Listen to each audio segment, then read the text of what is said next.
Halo para penonton dimanapun kalian berada, selamat datang di channel Dango Inspirasi Uda Joni. Assalamualaikum warahmatullahi wabarakatuh. Alhamdulillahirrabbilalamin. Kembali kita bersua dalam Dango Inspirasi Channel, suatu channel yang fokus pada isu-isu pemberdayaan, khususnya pemberdayaan petani, baik dalam rangka teori, praktek maupun kebijakan-kebijakan yang ada di lapangan. Sobat-sobat pemberdayaan semua, kali ini kita akan mendiskusikan tentang penerapan teknologi dalam pembangunan pertanian di Sumatera Barat. Sebagaimana yang kita pahami bersama bahwa pembangunan pertanian tentu tidak bisa dilepaskan dari penerapan teknologi. Bahkan teknologi menjadi unsur yang paling penting kalau kita ingin memajukan sektor pertanian dan mensejahterakan petani.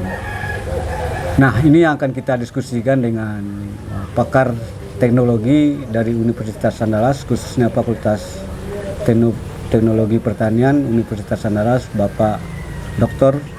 Berli Alius MS Datuk Spado.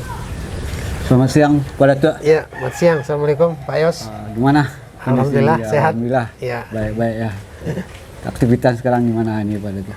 Ya, seperti biasa masih di kampus dan juga kegiatan-kegiatan lainnya di luar kampus. Gitu. Oke Pak Datuk, terima kasih. Seperti yang kita sampaikan tadi, kita akan coba mendiskusikan tentang penerapan teknologi dalam pembangunan pertanian. Ini kan menjadi suatu hal yang paling penting saya pikir untuk bagaimana kita memajukan pertanian dan tentunya bagaimana usaha pertanian itu mensejahterakan petani. Nah, hari ini yang kita diskusikan dan tentu ini tidak terlepas dari strategi kita dalam menerapkan teknologi, dan kita lihat hari ini mungkin masyarakat sudah ada menerapkan teknologi tapi terlihat belum optimal. Nah, ini menurut Pak Datuk seperti apa ini? Penerapan teknologi, apalagi kalau kita kaitkan dengan pemerintah kabupaten dan segala kebijakan yang ada dalam pembangunan pertanian. Baik, makasih Pak Yos. Jadi teknologi di bidang pertanian atau kita sebut dengan teknologi pertanian itu merupakan tools, alat, sistem ataupun proses kita untuk meningkatkan pertanian kita. Nah, ini sebetulnya dari waktu ke waktu kan selalu berproses. Teknologi itu mulai berproses sampai sekarang ini. Nah, sekarang ini pun teknologi pertanian itu sudah digunakan oleh masyarakat. Sudah digunakan gitu kan. Nah, tetapi ini tentu kita lihat belum semua petani ataupun juga penggunaannya itu belum optimal gitu ya. Pola-pola pertanian yang ada sekarang karena dituntut produksi yang tinggi, kemudian tentu dibarengi oleh prosesnya. Nah, itu menghendaki kita menggunakan teknologi, gitu kan. Teknologi itu kan mulai dari pembukaan lahan, di budidayanya, panen, bahkan sampai ke proses pemasaran juga masuk mungkin. Pasca, termasuk mungkin pemasaran juga menggunakan teknologi, gitu kan. Nah, jadi kita harus memang menggunakan teknologi yang tepat untuk masing-masing daerah. Nah, karena kita juga tahu bahwa dengan kondisi geografis, kondisi sosial budaya, kondisi demografi penduduk, nah itu menentukan teknologi yang kita gunakan. Gitu. Nah, pada daerah-daerah ada di beberapa tempat yang sekarang ini misalnya sudah mulai kesulitan untuk tenaga kerja mengolah lahan di awal, membajak ataupun menanam dan lain-lain gitu ya. Nah, di sana sudah masuk mungkin teknologi alat mesin pertanian berupa traktor untuk pengolah tanah, bahkan juga untuk nanam padi gitu kan. Nah, mungkin pada daerah lain itu belum perlu. Karena apa? Karena ketersediaan tenaga kerja masih cukup. Nah, jadi jangan teknologi yang kita gunakan itu malah membuat efek yang tidak bagus bagi masyarakat gitu. Nah, itu jadi penggunaan teknologi itu tentu harus dengan pertimbangan, dengan kajian yang komprehensif di teknis, apakah alat ini cocok digunakan, sosial budaya, demografi penduduk, sosialnya, budayanya, dan juga tentu terakhir adalah soal ekonominya, apakah tidak menyebabkan kos yang lebih besar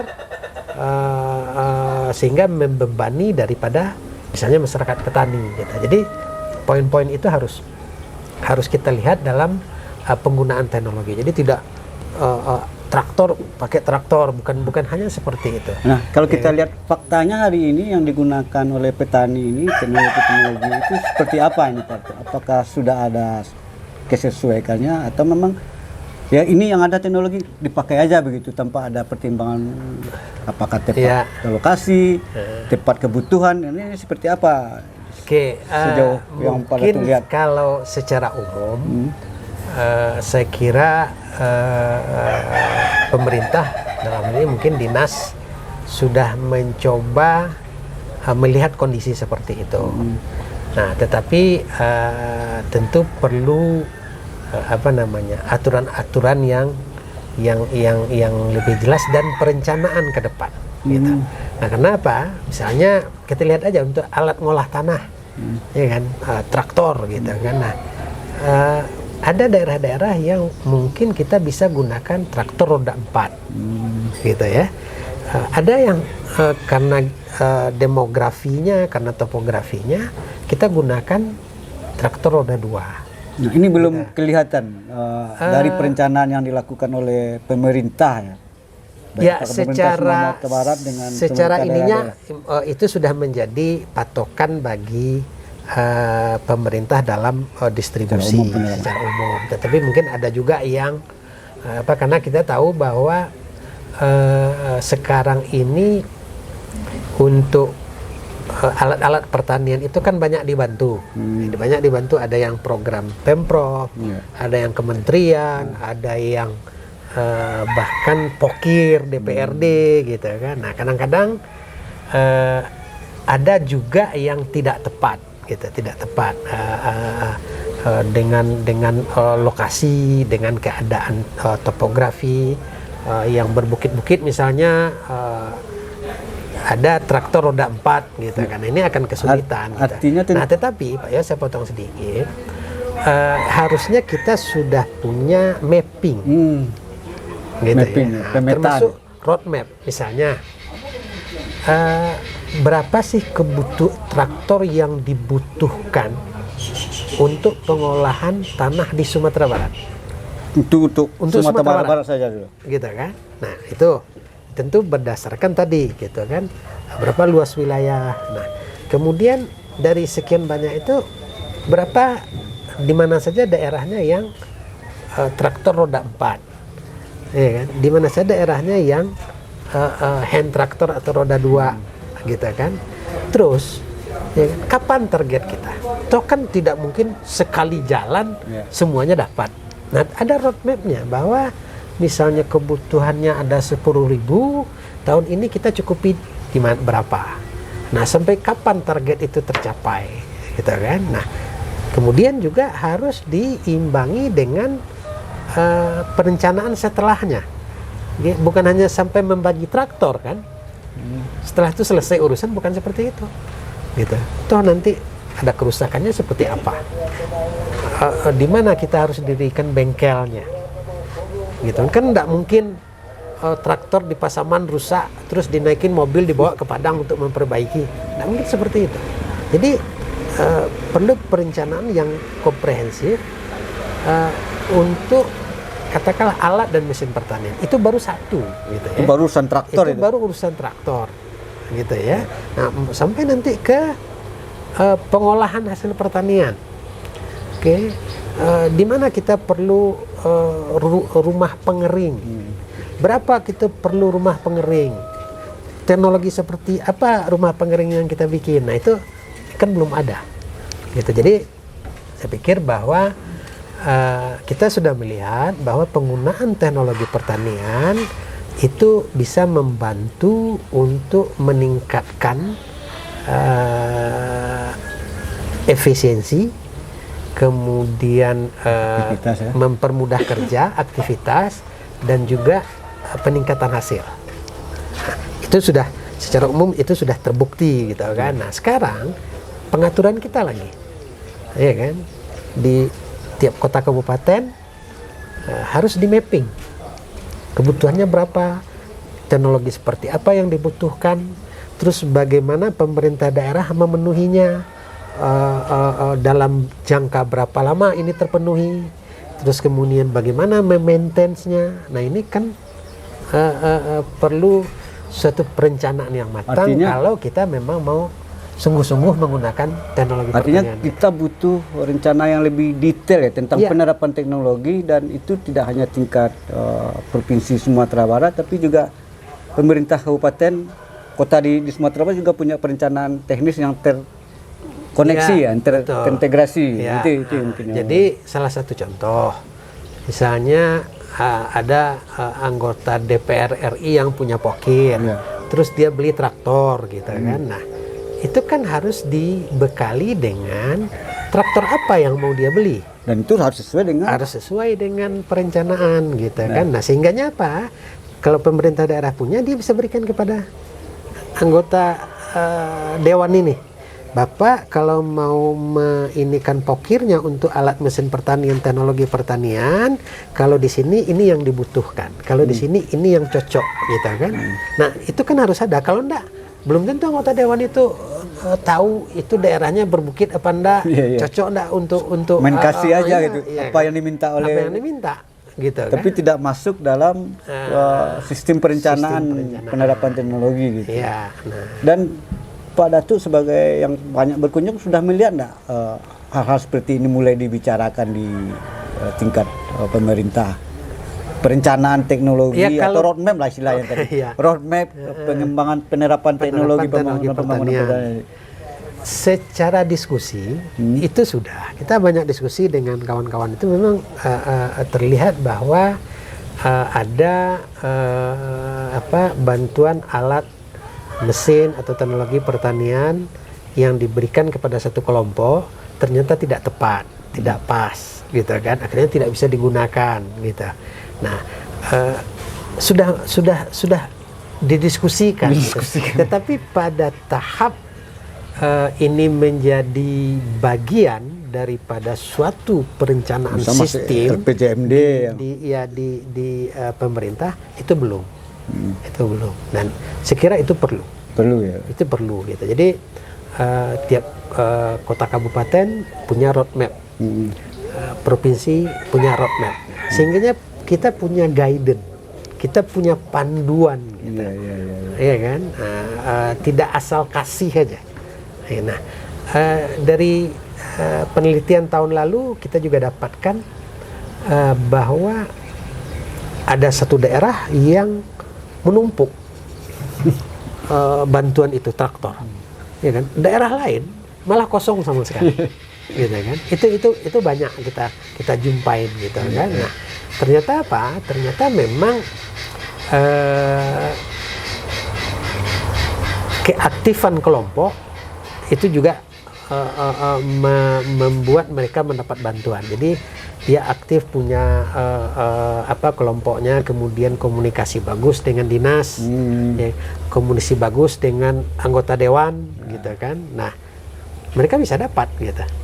Ya. Nah, tetapi ada kelompok di daerah lain yang tidak punya akses ke dinas, tidak punya akses ke anggota dewan, itu tidak dapat, gitu kan. Nah, jadi kalau kita punya roadmap tadi, itu kan sudah bisa dilihat, gitu kan.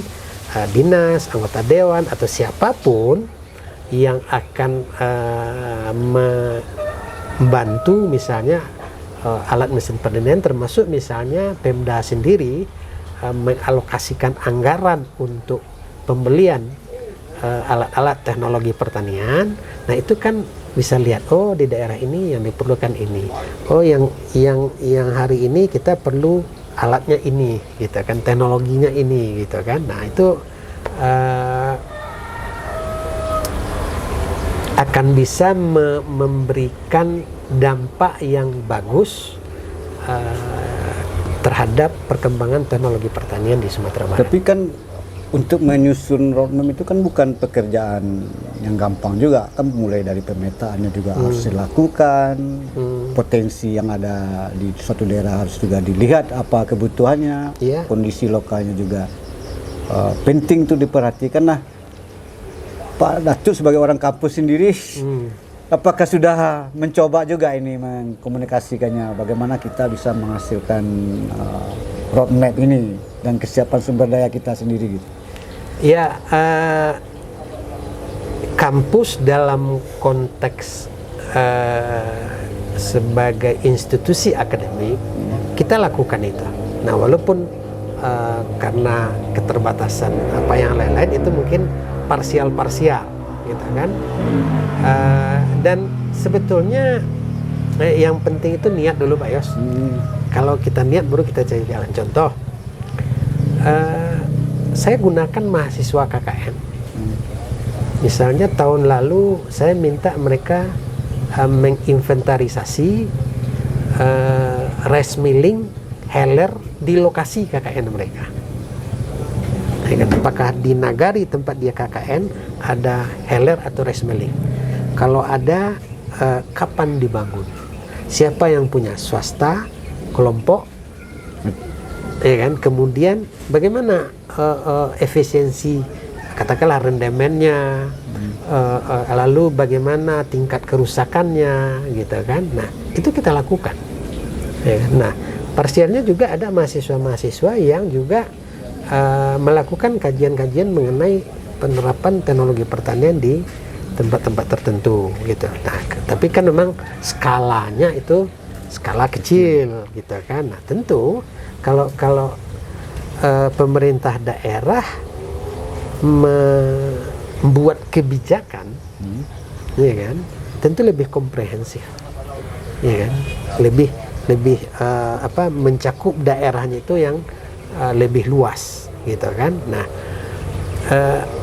akan sangat baik, ya kan, bagi kita kalau memang setiap kota kabupaten itu, provinsi itu punya roadmap seperti itu. Artinya sebuah keharusan hari ini. Satu keharusan. Keharusan oleh pemerintah gitu, dalam menyusun. Kita kan bisa contoh untuk menghitung berapa yang kita butuhkan. Nah, kita lihat, ya, sekarang urbanisasi masyarakat dari desa pindah ke berapa ini? Perpindahannya berapa besarnya? Sehingganya kita bisa lihat nanti keadaan penduduk yang tinggal di desa, gitu. Kemudian tenaga kerja untuk membajak itu ada apa enggak, gitu. Nah, itu kan di tiap daerah itu berbeda-beda. Ada daerah yang punya, ada yang tidak, gitu kan. Nah, artinya apa? Kalau kita mau mengadakan alat ini, tentu prioritasnya yang di sini dulu. Nah, sekarang di mana? Di Sumatera Barat. Nggak ada, karena memang belum ada perencanaan. Belum ada perencanaan itu, roadmap itu belum ada. Belum, artinya memang kalau tadi kampus sudah ada niat memulai, ya, tapi tentu tidak hanya cukup kampus, tapi yang paling penting tentu pemerintah daerahnya atau pemerintah provinsi punya niat yang kuat juga untuk menghasilkan roadmap ini, gitu. Dan ini yang belum kita. Pemerintah daerah, provinsi, kota dan kabupaten tentu membuat sesuatu itu harus berdasarkan kajian, gitu kan. Lalu dari kajian itulah kemudian keluar keputusan-keputusan. Nah, tentu yang pertama dilakukan ini membuat kajiannya ini, gitu kan. Nah, ya saya kira orang-orang misalnya di Dinas Pertanian itu kan juga sudah mengerti, gitu kan, untuk membuat perencanaan. Dasar perencanaannya itu apa, gitu kan. kita lakukan ini karena dasarnya ini, gitu kan. Nah itu kan, nah tetapi mungkin keterbatasan SDM yang ada, ya bisa bekerja sama dengan perguruan tinggi, gitu. Nah soal biaya seperti yang saya sampaikan tadi, yang penting niat. Kalau apa kita bisa? Kalau biaya nanti mungkin bisa ya. Kalau tahun ini mungkin kesiapannya Iya, sekian, mungkin sekian, dulu gitu kan. Ataupun mungkin juga melibatkan PPL yang ada, melibatkan ketua kelompok tani yang ada, gitu kan. Kan banyak cara kita untuk melakukan suatu hal, gitu kan. Nah jadi tentu kita bikin perencanaan, ya katakanlah menghitung kebutuhan aja dulu, berapa butuhnya kita ini, ya kan? Supaya apa? Supaya dari tahun ke tahun pemerintah itu punya patokan. Kita perlu 10.000, sekarang sudah ada 5.000, berarti 5.000 lagi. 5.000 ini mau dicapai dalam berapa tahun? Kalau mau dicapai dalam 5 tahun, berarti dalam setahun kita harus adakan 1.000, gitu. Nah cukup enggak APBD kita untuk menampung yang 1.000 ini, gitu kan? Berapa ketersediaan anggaran mungkin bisa disesuaikan. Bisa disesuaikan. Dan tentu tidak hanya soal di budidaya saja, tapi dari seluruh aspek. Jadi mulai dari pengolahan tanah, kemudian misalnya mesin baja, kemudian mesin panen, itu tracer dan lain-lain, sampai ke pengolahan, gitu, pasca panennya. Ya kan? Misalnya kayak pasca panen di Solo, gitu misalnya kan. Kita perlu apa? Teknologi pengeringan untuk bawang misalnya di lahan panjang, gitu kan. Nah mana lagi, gitu. Jadi daerah-daerah itu kan berbeda-beda, gitu kan. Nah apalagi sudah ada misalnya daerah-daerah yang ditetapkan menjadi penghasil komoditi utama, gitu kan. Kayak jagung itu misalnya Pasaman Barat, gitu kan. Nah kebutuhannya tentu berbeda dengan lahan panjang, ya enggak? Berbeda dengan Solo, gitu kan. Karena apa? Karena lingkungan masyarakat, sosial budaya, tanaman itu berbeda. Nah itu perlunya roadmap, bahwa di Pasaman itu mungkin lebih banyak dibutuhkan roda 4, gitu kan, karena daerahnya relatif flat, terus lebih luas, terus tanaman lainnya di samping tanaman padi hortikultura, dia punya tanaman perkebunan juga yang bisa digunakan di sana, gitu kan. Ini juga berguna misalnya bagi masyarakat. Ya, jadi tidak hanya kepentingan pemerintah saja sebenarnya. Kenapa? Karena sebagian teknologi itu malah swasta punya, masyarakat punya. Oke, 40% traktor di Sumatera Barat itu dibeli masyarakat, 60% yang bantuan-bantuan pemerintah, gitu kan. Nah dengan itu kita juga kan menyampaikan ke masyarakat bahwa cocoknya ini, gitu. Ya, nah itu kan kita belum bicara yang lebih spesifik, ya kan. Nanti lebih spesifik lagi, jenis bajaknya apa, rotari apa singkal. Tapi gitu harus kan? mulai dari sebuah roadmap, harus mulai dari sebuah kajian dan menghasilkan sebuah roadmap, ya. Iya, roadmap. Jalan atau langkah-langkah untuk mencapai tujuan kan itu dalam pengembangan teknologi. Baik, mungkin itu pada itu diskusi kita hari ini, satu yang bisa kita simpulkan dalam penerapan teknologi, dan ini yang mungkin belum banyak muncul, ya, bahwa kita butuh suatu roadmap, perencanaan yang matang atau panduan yang matang tentang bagaimana kita menerapkan teknologi di pertanian untuk mendorong kesejahteraan petani. Dan perencanaan itu mulai dari tingkat, malah mungkin dari tingkat pusat, pemerintah provinsi dan juga pemerintah kabupaten, yang tentu disesuaikan dengan potensi dan kondisi di wilayah masing-masing. Betul. Ya, karena ada beberapa kajian yang cukup menarik sebetulnya. Dengan provinsi kemarin tahun lalu kita mengkaji mengenai efisiensi dari rice milling atau heller, dan itu bisa menjadi data itu untuk jadi data. Lalu dari hasil kajian itu kita temukan misalnya 10% itu rusak, gitu kan, hilang rendemennya gitu kan. Nah, 10% kalau dikalikan dengan jumlah 2 juta ton gitu misalnya, itu baru di penggilingan saja. Belum dari Nah, dari data kita itu kemudian pemerintah membuat langkah untuk misalnya merehabilitasi resmeling dan heller.